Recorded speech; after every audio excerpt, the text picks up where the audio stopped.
Una broma çıkıyor bak. Umam zaman ateşler जेबाय बर' इउटुबाव मोनबाय थायो सब समाय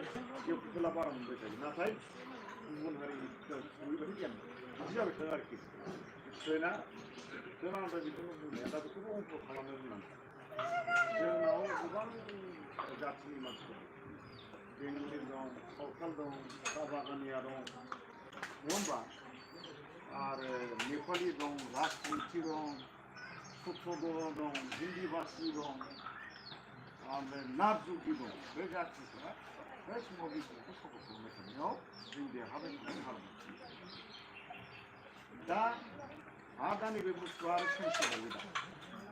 दा बिजेपि फैनाय लोगो लोगो मा जाखो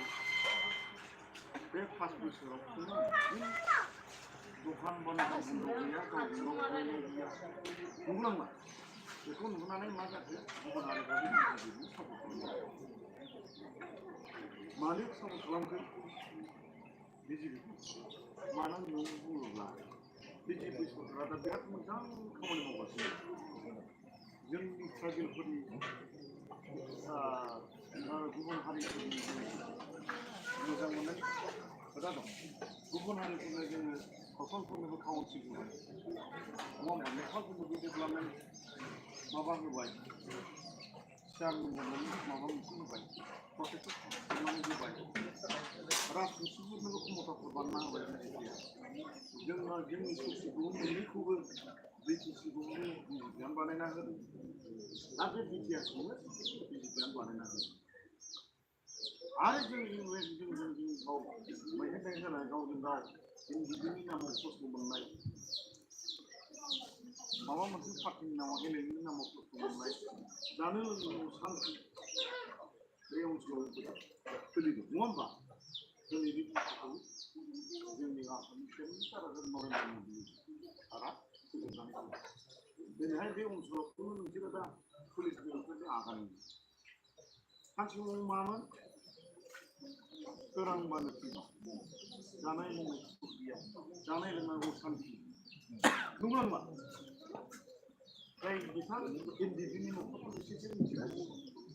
नङा होमबा बेखौ लानानैनो रायजो राजाफ्रा खस्थ' बिराद मोनबोदों दा बेखौ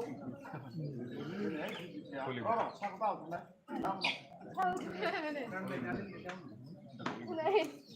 खालामनाय दा बे सान्थि जाबाय दा एरियायावनो गोबां एनडिपि दं दाखालि गान्दा बिथाङाबो बुंबाय गोदानफोरनि सासे दं बेबो बुंबाय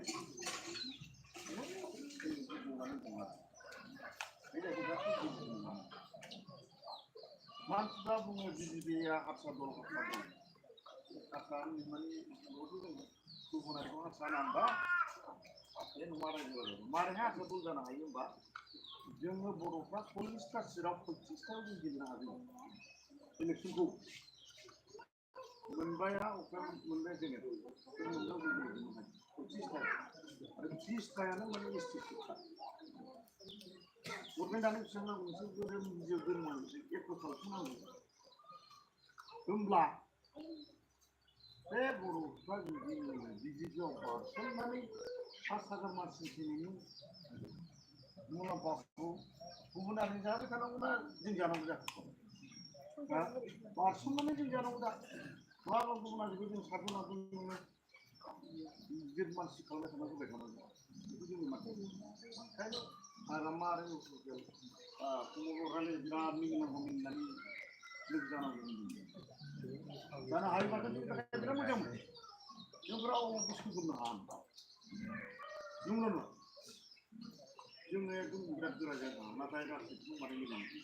रायजो बिनायावनो नोङो बिदि जानो हायाबो बर'आ आरो बे राजखान्थियाव माने मिलायो नंगौ होनबा बेनिखायनो जों हाबनांगौ दा जों दा बिराद आसनि अनसुंथाइ जों गोमाबाय बिटिसि सरकाराव बिटिआर सरकाराव जोंनाव फैसा खम जोंनो आसाम सरकारा मात्र 800 होदों दा मानसिफ्रा बुंबाय थायो लकेल पार्टि जानांगौ होननानै आरो नों पार्टि जानानै नोङो दिल्लीयावबो बिजेपि गुवाहाटियावबो बिजेपि फैसाखौ एसे मावग्राबा नों मानो मावलायखो नंगौ नङा गिदिर खोथा बुंबाय थायो दा बिसिबां गिदिर लामा जानाय दालां जानाय इउनिभार्सिटि कलेज जानाय मेडिकेल गासैबो फिजिक्सखौ गोलैयो थाखा फैसा जों बिटिसिनि फैसाजों जोङो बिदि खुंनो हायो जोंनि बिटिसिआव 25 लाख मानसि दं दा सोरबा सोरबा बे गुबुन मानसिफ्रा बुंलाबायदों जाहैदों Kalau belum tak ada itu, kita kan mungkin di belum ada bulan. Ya, kita nggak malas ini. Sampai yang punya pun nggak lah masalah pun ini. Itu bisa kita. Ini malah ini kita itu naya. Nah, ini zaman ini lagi. Ada yang pun cukup kuat lah. Cukup kuat lah. Malah kuat bana unjar. Jadi ini kan butuh kita pilih kali. बे मबाइलाव Google ना मा होनो बेखौ search खालामबानो ओंखारजोबो बिजिबिया मा मावदों मा मावाखै दा दहाय बिथाङा बावलांदों अरुनदय स्किमखौ दा 26 लाख बिगाफोरजों लायो नाथाय जोंहा बाव बिटिसि ओनसोलाव जोंनि बारा मानो होनोब्ला जोङो बिजिबिया बिथांमोना खालामो नोंथांखौहायथ' दिनै आं बाव हाबफैसिगोन आं बेखौ गाबोन सिबिगोन नोंसोरनि फरायसालि दानजोब माब्लाबाबो हाया बे बिटिसि माबा नङा हिसाब बेखौ जों सिबिगोन जेब्लानाखि आसामनि चिफ मिनिस्टारा फैयो रावबो केन्द्रनि बायदि गैया होनबा बेखौ चिफ मिनिस्टार फैयाबा रावबो मोना दा जों बेखायनो दा गोबावनो जों गाबोन बन्द'खौ बन्द' खालामनांगौ जों जेरावबो आरो बाथ्राखौ मावनो बोथोराव 12 हाजार थाखा दं सासे गथ' फरायनायनि गेजेराव आराम आरो जोंनाव बे आयुष्मान भारत कार्डनि मोनसे दं बेखौ सेन्ट्रेल गभर्नमेन्टआ बिजेपि गभर्नमेन्ट नङा थाबथानानै फैदों सरकाराथ' नङाबा बिखेनिथार बिखेबा बारा जादों बिखेनि दानांगौ नाथाय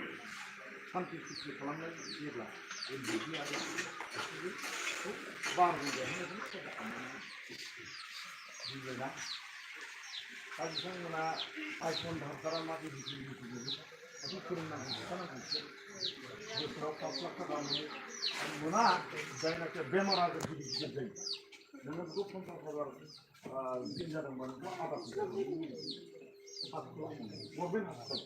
बेयाव थाखो देखायो दा मोनसे दा मोनसे माबा खालामबावबा खोथा होबावबाय जे अक्ट'बरनि गेजेराव बिनि उनाव मा होनोमोन रेसन कार्डजों लोगोसे ना गभर्नमेन्ट हस्पिटालाव जायो होनब्ला बिसोरबा खामानि मावनायाव बिदिया बे बिदिनो माबायदि आरो जोंनि बिटिसि मानसिफोरा बिदि जालांबाथ' मोजां नङा